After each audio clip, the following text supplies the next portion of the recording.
What's up guys? In this tutorial, I will show you how to enable sensitive content on Telegram by disabling content filtering.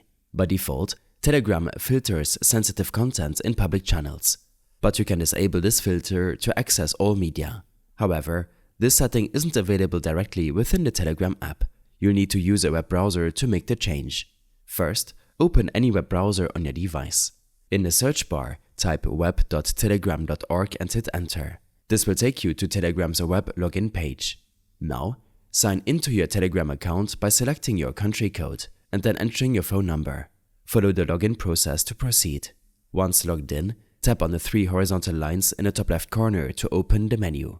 From the options listed, select Settings.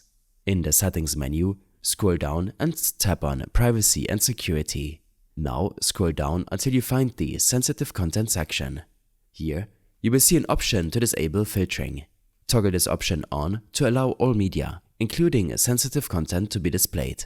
I hope this helped you out. Leave a comment if you have any questions and see you in the next one.